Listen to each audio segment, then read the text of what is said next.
Estamos de vuelta, gracias por seguir con nosotros.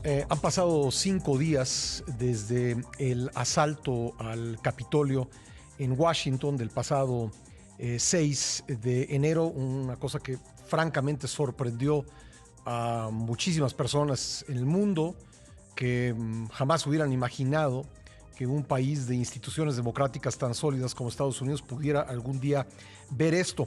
Y para hablar al respecto, le agradezco mucho al profesor Jack Goldstone, quien es académico de la Facultad de Ciencias Políticas de la Universidad George Mason y un estudioso de los fenómenos de violencia y radicalismo en la sociedad estadounidense desde hace mucho tiempo, que me tome la llamada para hablar de los hechos del miércoles pasado. Professor Goldstone, thank you for being on the show today. My pleasure. Well, I've been hearing a question since last week from the pundits regarding the following. Was this what we saw at the Capitol, the end of something, or the beginning of something else? Well, that's a question whose answer depends on what happens next. The events certainly are not the final end. The anger and the divisions that propelled that movement certainly remain. What matters now is whether those divisions and that anger are addressed in a positive way to tamp things down, or whether they're further inflamed. And right now, much of the right-wing conservative media continues to inflame that anger, and that worries me, makes me think we will see similar events continue. Nos dice el profesor Goldstone a mi pregunta de si lo que vimos el miércoles es el principio de algo o el final de algo más. Dice, depende de lo que viene. El enojo que provocó este asalto al Capitolio se queda, pero lo importante es lo que viene, si se seguirán fomentando este enojo o radicalizándolo, o se tenderá a calmarlo. Y él dice que él ve en un sector de los medios, un sector de la derecha de los medios, la intención de inflamar más lo sucedido. Were the events of Wednesday predictable in any way, Professor? Yes, they were predictable in two ways. First, there's been an increasing number of events that tend in that direction. There was attempt to occupy the Michigan State Capitol. There was announcements on social media that the gathering in Washington would try to storm the Capitol.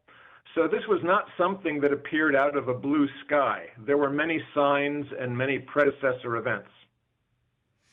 Le pregunto al profesor si había alguna forma de predecir los hechos que ocurrieron el miércoles en Washington. Me dice sí, pues vimos la toma del Capitolio del estado de Michigan, y también en las redes sociales circuló información que hacía previsible que se iba a dar esta toma violenta. What do you make, Professor, of people who don't believe there was a fair election on November 3rd?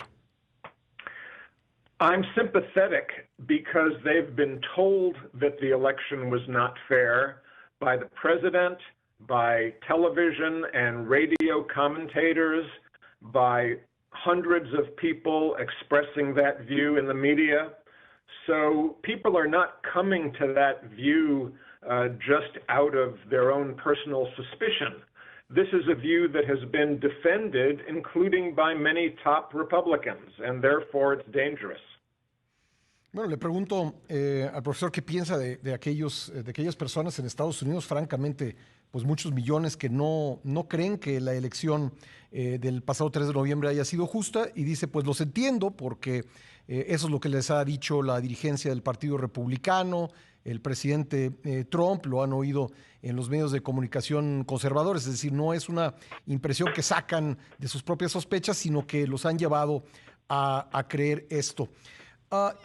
Professor, I've been reading some of your research, historical research about political and social violence in the U.S., and for many years you have been studying, I understand, that the U.S. could be heading to some kind of new civil war or violent conflict.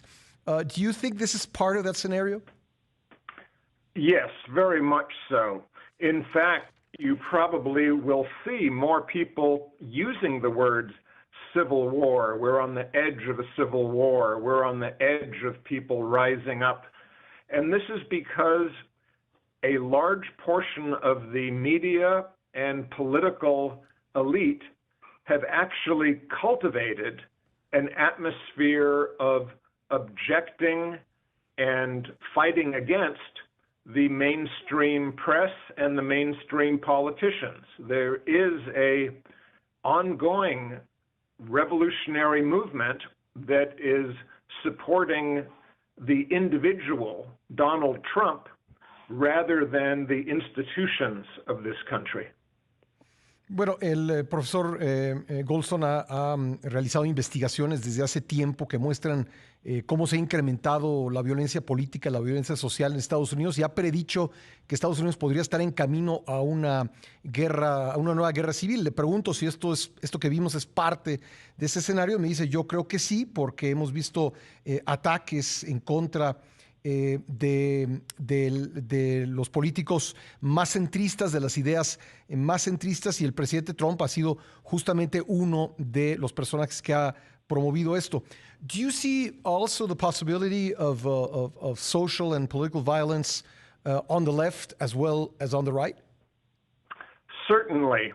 Imagine if the protest had not been violent, but had surrounded the Capitol, demanded, shouting that Vice President Pence certify Donald Trump as the winner, and that Pence had given into that pressure, and somehow Donald Trump emerged from January 6th with a valid claim to be president, not unlike what happened in Mexico some years ago when you had multiple people claiming to have won the election for president. But in the United States, we are so angry and so polarized and so distrustful that if Donald Trump had claimed to be the winner, we would have had violent protests from the left. I'm fairly sure of that. Le pregunto al profesor si pues él ve violencia también en la izquierda, así como en la extrema derecha, y me dice, sin duda, si los hechos del Capitolio hubieran concluido con una presión al vicepresidente Pence para certificar el triunfo de Donald Trump y de alguna manera Trump hubiera emergido como el ganador de las elecciones, seguramente hubiéramos visto manifestaciones de parte de la izquierda, y nos decía muy de la manera en que en México ocurrió en la elección de 2006, pero dice que ciertamente él hubiera visto esa posibilidad de una violencia también en la izquierda. Do you think is it still worthwhile impeaching or applying the 25th Amendment to Donald Trump, given that there's only 9 days remaining in this period, Professor? Yes, I believe so, for a couple of reasons. First, even if he cannot be removed early, it's necessary to officially register the belief that acts like inciting a riot in the Capitol for personal political gain are not acceptable. This has to be somehow given severe consequences. Le pregunto al profesor si él está de acuerdo en retirar del cargo a Donald Trump, ya sea por el juicio político o por la enmienda 25, pese a que solo quedan 9 días.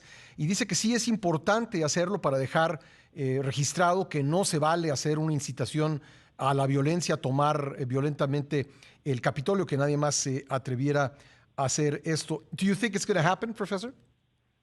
I think there will be an impeachment vote. That is, there will be a vote to hold Trump responsible. But the second part, a trial in the Senate, whether to convict him or not, that probably will not take place until after he has left office. But that's okay, because the second important thing is to force elected Republicans to choose. Do they vote for Donald Trump, or do they vote to protect democratic institutions?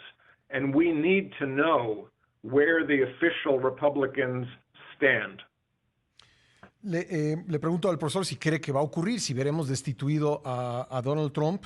Me dice que no lo sabe. Seguramente, dice, habrá un proceso de juicio político en la Cámara de Representantes, pero de inmediato no un voto en el Senado. Eso podría ocurrir un poco más adelante. Aquí, entre paréntesis, hay que recordar que la Cámara de Representantes es la parte acusadora y el Senado es la parte que decide respecto de la destitución o no del presidente. Y dice que llevar a cabo este proceso obligaría a los políticos republicanos a decidirse si están por Trump o están por la democracia. Speaker Pelosi has asked the Vice President to invoke the 25th Amendment. Do you think he'll do so? No. Y le pregunto al profesor si cree que, como ha hecho el llamado la presidenta de la Cámara de Representantes, Nancy Pelosi, a Mike Pence, el vicepresidente, de utilizar la enmienda 25 para destituir a Trump, que si cree que lo hará, si lo utilizará, pues es que él dice que él cree que no. Do you see Donald Trump willing to run for president again in 4 years? I think Donald Trump wants to remain in the spotlight. He wants to remain influential, and he loves the adoration of the crowd. So he would try to run or be deeply involved in the choice of Republican leaders. So I think it's important that impeachment disqualify him from doing so in the future. Le pregunto si cree que Trump volverá a ser candidato dentro de 4 años, tiene derecho legal a hacerlo, y me dice, bueno, sin duda le gusta estar en el reflector y por eso yo creo que es importante que un proceso de juicio político pues impida esa posibilidad. Professor, do you see the Republican Party and or the Democratic Party splitting between their centrist sector and the radical versions?